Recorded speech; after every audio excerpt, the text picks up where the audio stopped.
बिस्मिल्लाहिर्रहमानिर्रहीम अस्सलाम वालेकुम दोस्तों, मैं तुहाडा होस्ट गुलाम मुस्तफा सिंधु ते तुसीं देख रहे हो मेरा यूट्यूब चैनल सिंधु पी के। दोस्तों अज मैं अपनी ही कचहरी कबीरवाला दे अंदर मौजूद हाँ तो अज मेरे नाल एक बहुत ही अच्छे हर दिल अजीज़ साढ़े कचहरी कबीरवाला दे बहुत ही टॉप दे वकील जिन्होंने कहा जाता है उन्होंने मौजूद हाँ तो मैं जड़ा इन्हों का बेहद मशकूर हाँ कि इन्होंने अपने कीमती वक्त के मैनू टाइम दिता तो अज असीं इन्हां नाल गलबात करांगे क्योंकि ये साडे कचहरी दे विच सिर्फ वकालत नहीं करते, बहुत अच्छी शायरी भी करते हैं, बल्कि साडे डिस्ट्रिक्ट दे विच मशहूर शायर ने। तो इन्हां नाल गलबात करने मैं उम्मीद करदा कि तुसीं मेरे चैनल को सबसक्राइब कर लिया होगा। अगर तुसीं मेरे चैनल पर नए हो तो मेरे चैनल को सबसक्राइब कर लो, बैल आइकन को क्लिक करो ताकि हर एक आने वाली नई वीडियो का नोटिफिकेशन तुहाडे तक बर वक्त पहुंचे। अस्सलाम वालेकुम सर। वालेकुम अस्सलाम। खान साहब की हाल चाल ने, ठीक हो? अल्हम्दुलिल्लाह। अच्छा खान जी, सब तो पहले तुसीं साडे नाज़रीन नूं अपना तारफ कराओ तो क्योंकि असां तो जान नहीं है लेकिन साडे नाज़रीन नहीं तुहानूं जानदे, तारफ कराओ जी।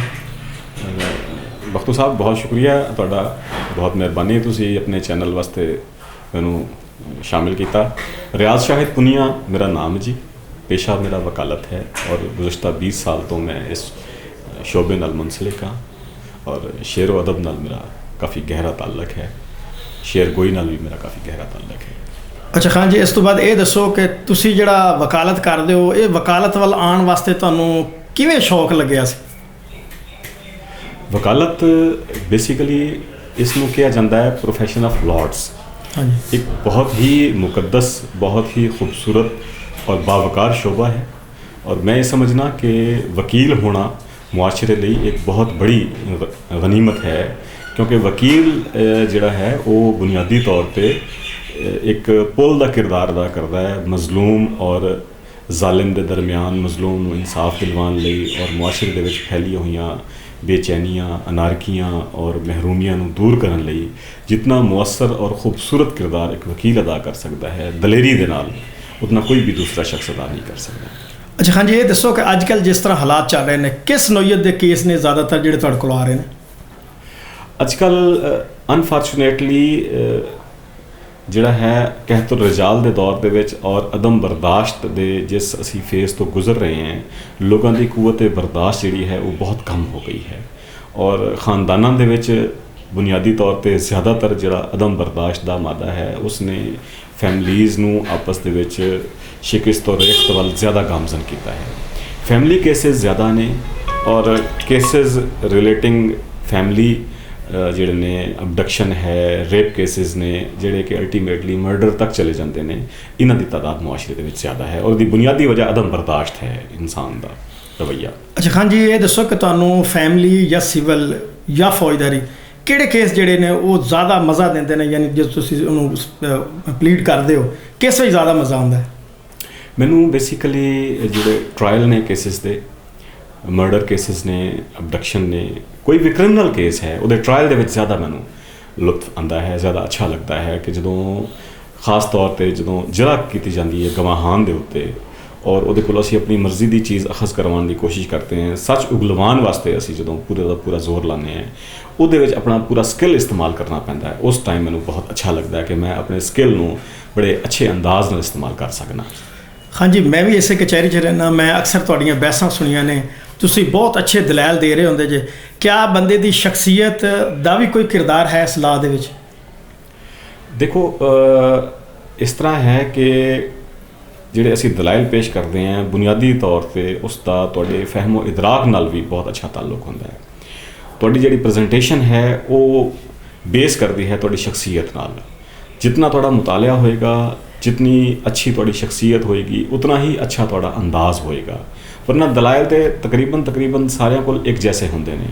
तुहानूं डिफरेंट अगर करता है तो तुहाडा अंदाज़ डिफरेंट करता है और अंदाज़ दे विच तुहाडी शख्सियत, तुहाडा मुतालिया और तुहाडा विजन जिहड़ा है वो काउंट करता है। शख्सियत का बहुत ज़्यादा गहरा ताल्लुक है, वरना तो लॉ की डिग्री तो तकरीबन सभी लोगों को है लेकिन कोई बहुत अच्छा कानूनदान का मरतबा पा लेंदा है और कोई उतने अच्छे पेडिस्टल पर नहीं आता तो उसकी बुनियादी वजह उसकी शख्सियत होती है और शख्सियत का बहुत गहरा ताल्लुक होता है। अच्छा खान जी, साढ़े जिहड़े नवे वकला सबान आ रहे हैं उन्हां वास्ते, उन्हां दी कामयाबी वास्ते तुसीं की पैगाम दोगे, उन्होंने की करना चाहिए? मैं नवे आने वाले लोगों नवे आने वाले वकला सब तो पहले तो ये कहना चाहवागा कि वो इस प्रोफैशन समझण के ये वाकई एक बहुत बड़ा प्रोफैशन है। इनू सिर्फ एक अर्निंग का सोर्स ना समझन, ਬਲਕਿ ਉਹ ਇਸ ਚੀਜ਼ ਨੂੰ ਸਮਝਣ ਕਿ ਇਹ ਪ੍ਰੋਫੈਸ਼ਨ ਜਿਹੜਾ ਹੈ ਇਹ ਹਸੂਲ ਇਨਸਾਫ ਲਈ ਔਰ ਲੋਕਾਂ ਦੇ ਮਾਮਲਾਤ ਨੂੰ ਮੰਤਕੀ ਅੰਜਾਮ ਤੱਕ ਪਹੁੰਚਾਉਣ ਲਈ ਇਹ ਇੱਕ ਰਾਸਤਾ ਹੈ। ਇਸ ਨੂੰ ਮਹਿਜ਼ ਇਨਕਮ ਦਾ ਰਾਸਤਾ ਨਾ ਸਮਝਣ। ਦੂਸਰਾ, ਇਸ ਨੂੰ ਪੇਸ਼ੈਂਸ ਦੇ ਨਾਲ ਡੀਲ ਕਰਨ, ਮੁਤਾਲਿਆ ਆਪਣਾ बढ़ान। ਇਹਦੇ ਵਿੱਚ ਕੋਈ ਸ਼ਾਰਟਕਟ ਨਹੀਂ ਹੈ। ਮਿਹਨਤ ਕਰਨ ਔਰ ਮਿਹਨਤ ਕਰਕੇ ਆਪਣਾ ਮਕਾਮ ਬਣਾ ਕੇ ਜੁਡੀਸ਼ਰੀ ਦੇ ਸਾਹਮਣੇ ਆਪਣਾ ਮਕਾਮ ਪੈਦਾ ਕਰਨ ਔਰ ਆਪਣੀ ਕਲਾਇੰਟੇਜ ਨੂੰ ਵਧਾਉਣ ਔਰ ਕਲਾਇੰਟਸ ਦੇ ਸਾਹਮਣੇ ਆਪਣਾ ਇਤਮਾਦ ਬਹਾਲ ਰੱਖਣ। ਔਰ ਟਾਈਮ ਲੱਗਦਾ ਹੈ ਇੱਕ ਵਕੀਲ ਨੂੰ ਇੱਕ ਅੱਛੇ ਵਕੀਲ ਦੇ ਤੌਰ 'ਤੇ ਮੁਆਸ਼ਰੇ ਦੇ ਵਿੱਚ ਆਪਣਾ ਆਪ ਮਨਵਾਉਣ ਵਾਸਤੇ ਟਾਈਮ ਲੱਗਦਾ ਹੈ ਔਰ ਇਹਦਾ ਕੋਈ ਸ਼ਾਰਟਕਟ ਨਹੀਂ ਹੈ। ਸ਼ਾਰਟਕਟ ਤਲਾਸ਼ ਕਰਨ ਤੋਂ ਗੁਰੇਜ਼ ਕਰਨ, ਮਿਹਨਤ ਕਰਨ, ਸਟੱਡੀ ਕਰਨ ਔਰ ਆਪਣੇ ਕੇਸ ਦੀ ਮੁਕੰਮਲ ਤਿਆਰੀ ਕਰਕੇ ਆਪਣੇ ਕਲਾਇੰਟ ਨਾਲ ਇਨਸਾਫ ਕਰਕੇ ਅਦਾਲਤਾਂ ਦੇ ਸਾਹਮਣੇ ਪੇਸ਼ ਹੋਣ। ਇਹਦੇ ਵਿੱਚ ਉਹਨਾਂ ਦਾ ਵਕਾਰ ਮਜ਼ੀਦ बढ़ेगा। ਅੱਛਾ ਖਾਨ ਜੀ, ਅਸੀਂ ਦੇਖਿਆ ਕਿ ਇੱਥੇ ਵਕਲਾ ਸਾਹਿਬਾਨਾਂ ਕੋਲ 8-8 10-10 ਜਿਹੜੇ ਨੇ ਕਲਰਕ ਨੇ। ਇਸ ਲਾਅ ਦੇ ਵਿੱਚ ਕਲਰਕ ਦਾ ਕੀ ਕਿਰਦਾਰ ਹੈ? क्लर्क बुनियादी तौर पे एक बहुत ही अहम शख्स है साढ़े इस ला प्रोफैशन दे विच। तमाम चीज़ां लॉयर नहीं रिप्रजेंट कर सकता। फाइल की तैयारी, फाइल नूं मेनटेन करन दे हवाले नाल और क्लाइंट्स नूं तमाम चीज़ां तफसील नाल समझाउण दे हवाले नाल। क्लाइंट्स बेसिकली जिहड़ा है वो एक इलिटरेट आदमी हुंदा है, उसनूं नहीं पता हुंदा और परेशान हाल हो के कचहरी दे विच आंदा है। तो क्लर्क जिहड़ा है वो उसनूं सारी चीज़ों की मालूमात भी फराहम करता है, उसनूं समझाता भी है, उसनूं तसल्ली भी देता है और उसनूं सारे प्रोसैस के बारे दे विच जिहड़ा कि उसनूं अदालत दे विच दरपेश आना है उस प्रोसैस के बारे भी समझाता है। और क्लर्क दा और काउंसल दा चोली दामन दा साथ है, दोनों एक दूसरे दे बहुत ज़्यादा मददगार ने। और क्लर्क तो बगैर वकील बेहतर तरीके नाल परफॉर्म नहीं कर सकता और वकील तो बगैर क्लर्क भी बेहतर तरीके नाल खिदमत सरंजाम नहीं दे सकता। लिहाजा क्लर्क का किरदार भी उतना ही अहम है इस प्रोफैशन दे विच जितना कि एक वकील का किरदार है। तो खान जी, हुण असीं शायरी वाल आने हैं तो तुसीं हुण साडे नाज़रीन नूं ये दसो कि तुहानूं शायरी वाल आउण दा शौक किवें पैदा होया? मैं कॉलेज का स्टूडेंट सी ते कॉलेजेस दे विच जैसा कि सभी दोस्त जानते हैं कि बैनुल कुलियाती मुशायरे और इस तरह की तकरीबात होना किसी भी तालीमी इदारे का और कॉलेज का हुसन होंदा है।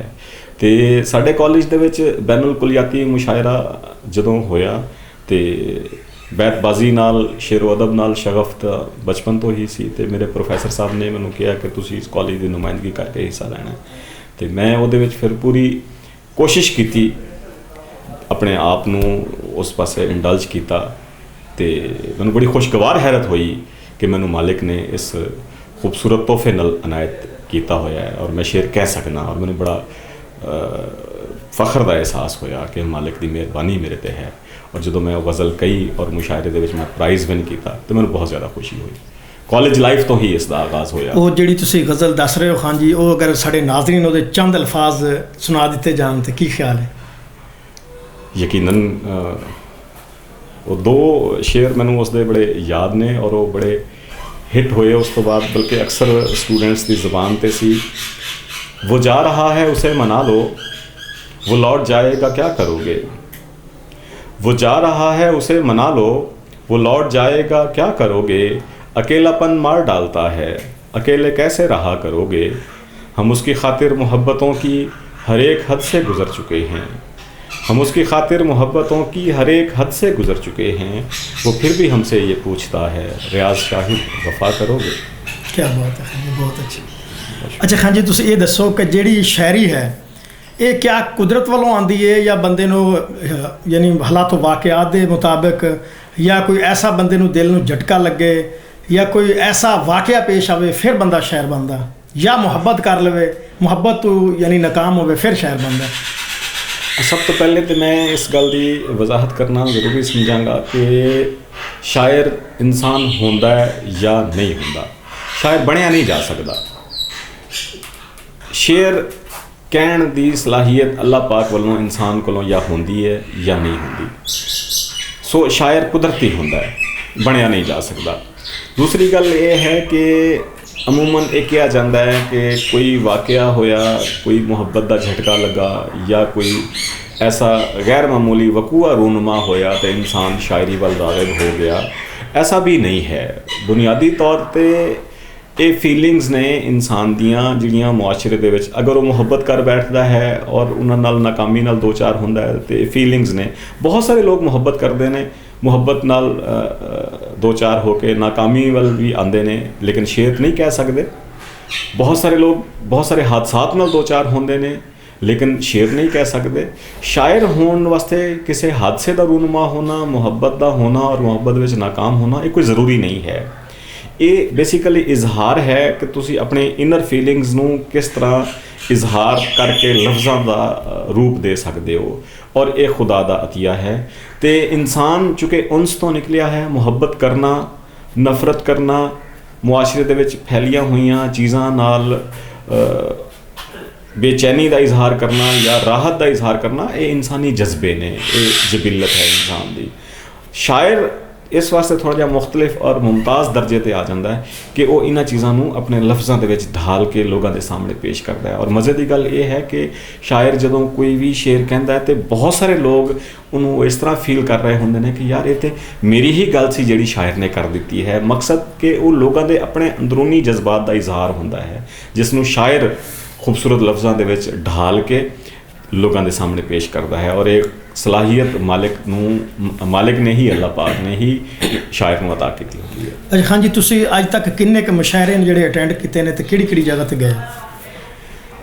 ਬਹੁਤ ਸਾਰੇ ਮੁਸ਼ਾਇਰੇ ਹੋਏ ਨੇ ਪਾਕਿਸਤਾਨ ਦੇ ਅੰਦਰ, ਬਹੁਤ ਸਾਰੀ ਜਗ੍ਹਾ ਤੇ ਜਾਣ ਦਾ ਇਤਫਾਕ ਹੋਇਆ। ਹੁਣ ਮੈਂ ਉਸ ਦੀ ਤਾਦਾਦ ਤੇ ਅੱਛੇ ਤਰੀਕੇ ਨਾਲ ਨਹੀਂ ਦੱਸ ਸਕਦਾ, ਲੇਕਿਨ ਬਹਰਹਾਲ ਬਹੁਤ ਸਾਰੇ ਸਾਲ ਗੁਜ਼ਰ ਗਏ, ਬਹੁਤ ਸਾਰਾ ਵਕਤ ਗੁਜ਼ਰਾ, ਬਹੁਤ ਸਾਰੇ ਮੁਸ਼ਾਇਰੇ ਦੇ ਵਿੱਚ ਜਾਣ ਦਾ ਇਤਫਾਕ ਹੋਇਆ। ਹਾਂਜੀ, ਐਂਡ ਤੇ ਹੁਣ ਸਾਡੇ ਨਾਜ਼ਰੀਨ ਨੂੰ ਆਪਣੇ ਪਸੰਦ ਦੀ ਸ਼ਾਇਰੀ ਸੁਣਾ ਦਿਓ ਜਿਹੜੀ ਕਿ ਮੈਨੂੰ ਵੀ ਪਸੰਦ ਆਵੇ, ਮੇਰੇ ਨਾਜ਼ਰੀਨ ਨੂੰ ਵੀ ਪਸੰਦ ਆਵੇ। ਜ਼ਰੂਰ। ਮੈਂ ਗਜ਼ਲ ਦੇ ਚੰਦ ਅਸ਼ਾਰ नाजरीन दी पेश खिदमत करता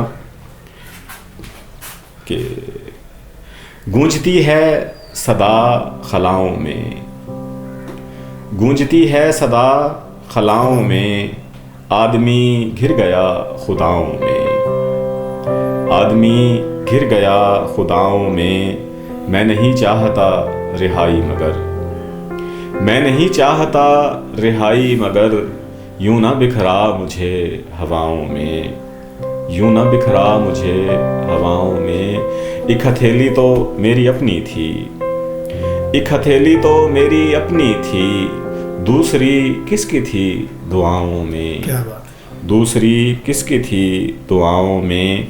मैं बड़ी देर से सफ़र में हूँ, मैं बड़ी देर से सफ़र में हूँ, अब मुझे बैठने दे छाँव में, अब मुझे बैठने दे छाँव में। मैं तेरे साथ ठहरता लेकिन, मैं तेरे साथ ठहरता लेकिन, रास्ता पड़ गया था पाँव में, रास्ता पड़ गया था पाँव में। मैं पलट जाऊँगा रियाज मगर, मैं पलट जाऊँगा रियाज मगर, कोई तो मुंतज़िर हो गाँव में, गूंजती है सदा खलाओं में, आदमी घिर गया खुदाओं में। हाँ जी, दसो तुसी सिर्फ उर्दू शायरी करते हो या पंजाबी च भी करते हो? जी नहीं, मैं उर्दू दे विच। पंजाबी वैसे बड़ी खूबसूरत ज़बान है और मैंने बहुत पसंद है। अगरचे मेरी मादरी ज़बान झंग दे लहजे की सराइकी है, रचनावी जिसमें अमूमन किया जाता है, लेकिन मैनू चढ़दे पंजाब की पंजाबी बहुत हांट करती है और मैनू बहुत अच्छी लगती है। मैनू अज तक इस गल की समझ नहीं आई कि मैनू एक पंजाबी ज़बान इतनी ज़्यादा क्यों पसंद है और मैनू इन्हें बोलना बहुत अच्छा लगता है।